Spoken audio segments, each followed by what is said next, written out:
Right, what's going on? My name is Vahid Chitsaz, part of the Elite Mastermind group. Welcome to our channel. Let's dive into Think and Grow Rich. First of all, tell us where you're coming from and what time is it? It's 4:00 p.m. Eastern Standard Time. I'm actually from Baltimore, Maryland. Oh, Maryland. That's a nice place. That's cool. All right, so let's dive into it. How old were you, or how long ago did you get introduced to Napoleon Hill Think and Grow Rich work? Yeah, so I was actually in the car business in my early 20s. I'm actually 40 now. I just turned 40 in December, and I was in my early 20s in the car business. I was looking for something. I just didn't know what I was looking for. And one of my coworkers actually handed me the book. It was the book that his father had given him to read. I don't know if you ever read it, to be honest with you. But Wow. I was like, and I'm not a reader. I'm not going to sit here and lie to anybody. I am not a book reader. I grabbed the book. I put it down. I didn't really read anything. And then one day I was in the car. It was about a 4-hour drive. This is, again, 20. So this is 20 some years ago. Easy. And I picked the book up and I took it with me and I read the book on this 4-hour drive. And I read the entire book.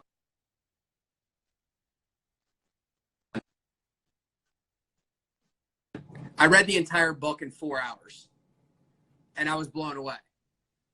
And it literally changed my life. Everything from the way that it was written to the context and the content, it was almost as if the book was talking to me. And that was one of the things that probably touched me the most, is that I could relate to the way that the story was being told. Henry was probably my favorite part. That 4-hour car drive and you read the whole thing. Yeah, one drive and I read the whole thing. And it wasn't the last time that I read it, but and I've always picked it back up and looked at it kind of like throughout like my whole like entrepreneurial voyage. I've looked at it, but to me, it really spoke to me from a standpoint of what you hear today from a lot of the guru hustler guys that are out there. A lot of that is already being said back in that book, way back when. And the consistency of what they're talking about and what those guys, all they ever talked about was work. I mean, that's what they talked about. They talked about everything else, but they talked about actually putting the work in and educating yourself on whatever niche that you were in. And that's what I did. And I just kind of followed the process of what the book said to do. And I did it. And it worked. So yeah. How crazy is it that it works? You're like, I read it, I did it, I don't think it worked. I don't think the book would have the accolades that it does if what was being said in it didn't translate well and actually work for people. I don't think it would. And I think it's just a really, I think it's a really amazing story. I did find something interesting though. I was actually looking at some streaming television and I saw that somebody's trying to make a movie out of it.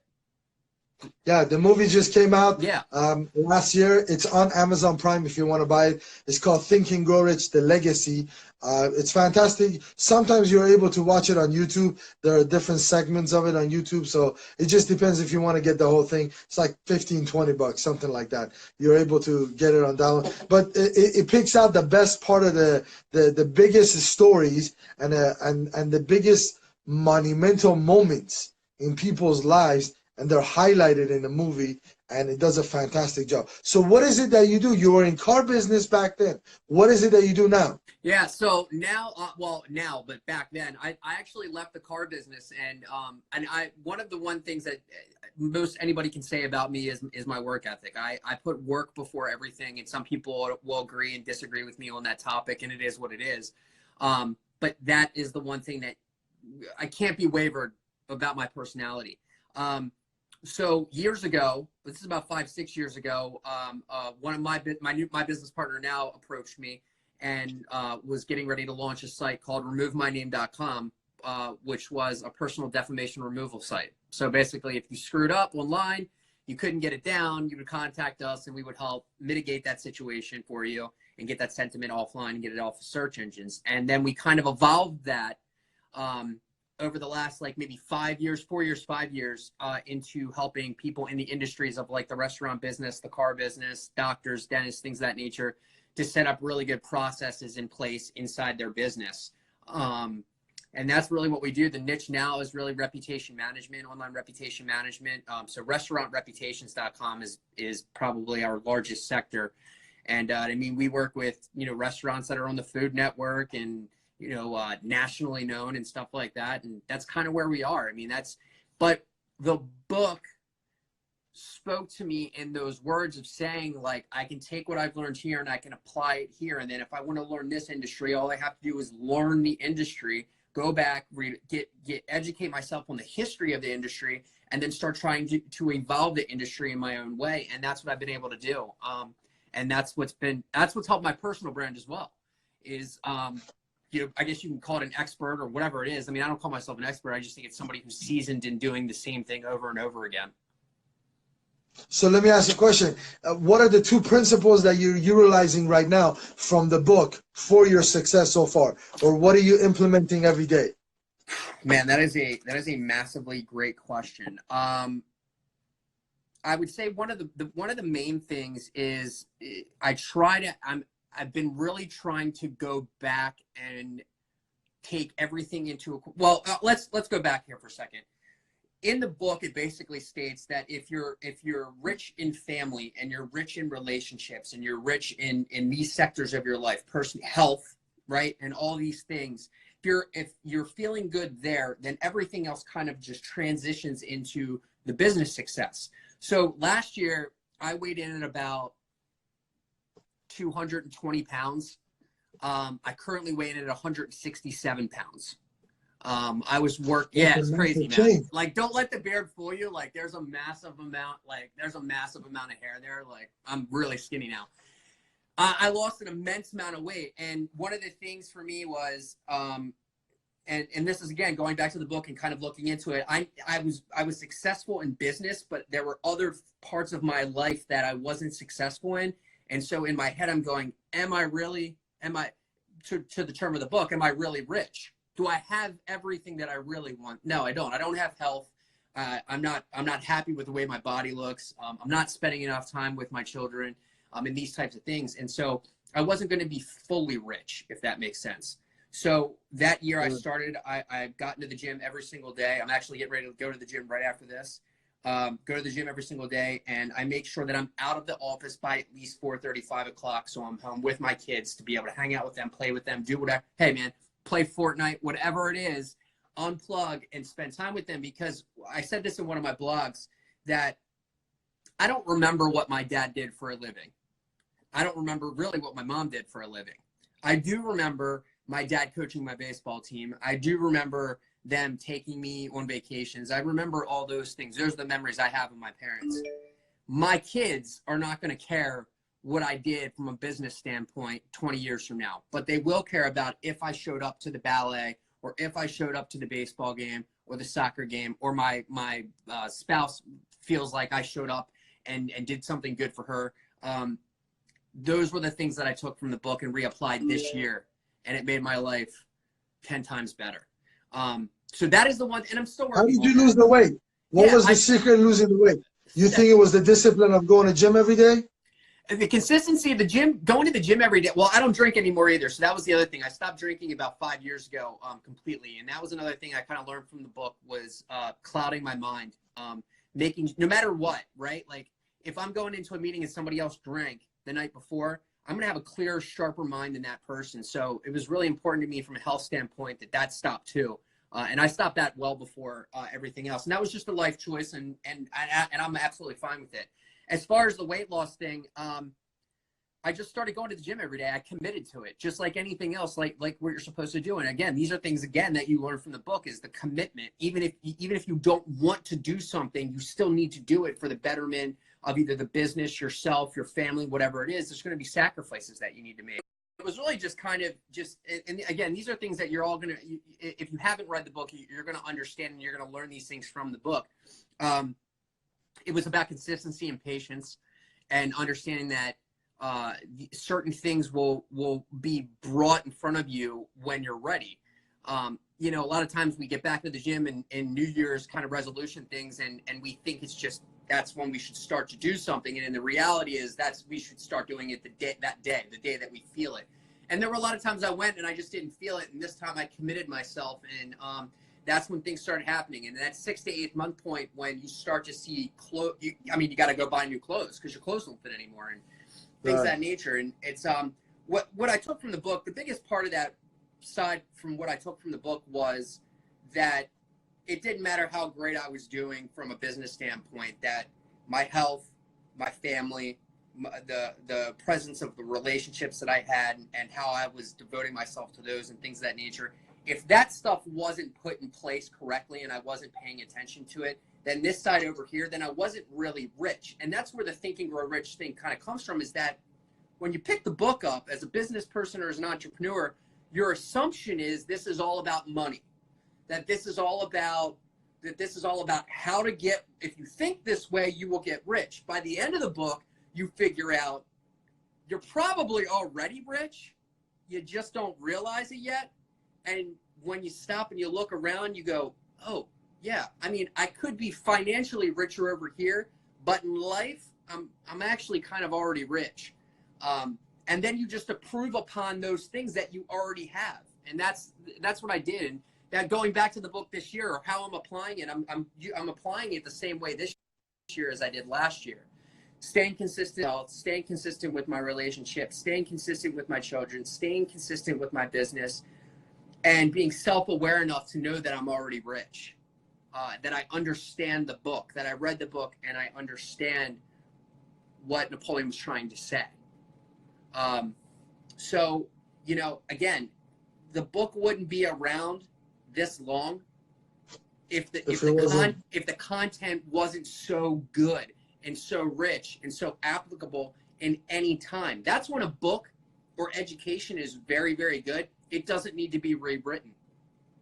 It really doesn't. It applies. It could have applied 1,000 years prior to him writing this book, and it will apply 1,000 years in the future when this Instagram IGTV story is gone, right? And that's right. and that's really what we need to see. We need to see more of these young guys that are out there that are maybe following some of these influencers and things of that nature, to pick that book up. Yeah, pick the book up. Look, and most of the young guys don't read books. They won't read it, and that's okay. Go to Audible, go to Amazon, get the audio book and listen to it on the way to school. Listen to it on the bus. Listen to it before you go to work. And I'm telling you right now, when you do these types of things, when you fill your brain with this type of content, with this type of information, your whole life starts to change when you start applying it. Just the bottom line. I agree with you 100%. I don't know why they haven't started teaching this in an elementary school. I mean, I'm not going to go say kindergarten, first grade, but listen, elementary school. When they get 9, 10 years old, you can read. Just hand them the book. Let them read it. I mean, but, you know, I have a different opinion on Audible. I think the physical book still has so much emotionally you get attached to it, where the pages are. So I guess when it comes to stuff like that, I'm old school. I still like the physical book. That doesn't say I don't listen to it on YouTube or Audible or anywhere else. I just like to know, I like to have the image in my mind of where that page is at. Do you make notes? With YouTube, exactly. I take notes. I mean, yeah. I scribble all of it, so it's there, but I know exactly where the page, or I would like to know exactly where that page is. So if I need to access it, I know exactly. That's very difficult with a YouTube. You don't know if that thing was like 8 minutes into the video, or was it 35 minutes, right, or an hour and a half, because the audiobook is about almost 11 hours, 10 hours and like 50 minutes or something like that. So I like the physical book myself personally. Well, to you, and it's like cheap, man. It's like $10. It's like your Bible. $10. Yeah, it's like your Bible. So you're not going to take. It's not like you're going to keep your Bible on your cell phone and be like, now what did John 3:16 say again? Hold on 1 second here. So no, I agree with you 100%. And the book that I have, I still have the original. I had never even went and bought a new book. I have the original book that I was given all those years ago, and I highlighted him. If you flip through the book, I wish I had it in my office, but I don't. I should. And it actually is probably in one of those drawers. But if you flip through the book, a lot of it has been highlighted. There's been a lot of pages that have been creased. There's been a lot of things circled. There's notes in the tabs of the pages, and this is the type of book that you hand your son or your daughter when they're maybe 13. And I know you said elementary school, but I think when you hand them the 13 kind of that age where they're trying to find themselves, this is the book that you hand to them. So they kind of have an understanding of, I wish, let's put it this way. I wish someone handed me that book when I was 13. Ooh, how much your life would have been different, Todd? Where the heck would you be today? Yeah, I mean, in your head, you try to think to yourself, like, it wouldn't have mattered because 13-year-old me, if I tried to sit with 13-year-old me and try to talk, right, he'd be like, bite it, man. I don't want to talk to you. But at the end of the day, if I would have had a little bit of that knowledge, it probably would have helped me make a couple different decisions in my life that maybe would have sent me on a different path. Hey, I'm happy with the path I'm on. I'm happy that the book was even chosen to find its way into my hand. And I think the way that this book is set, I don't think that you pick the book. I think the book picks you. I think the book finds its way somehow into your hand through someone else who's read it, sees something in you and goes, you might want to read this book, and they give you the book. And I can tell you that the book that I have has probably been handed around about probably 5 or 6 people. That's the specialness of the book, that it's something that you hand to someone and say, this helped me, you should read this too. That carries a lot. And I consider Think and Grow Rich the Bible of the entrepreneur.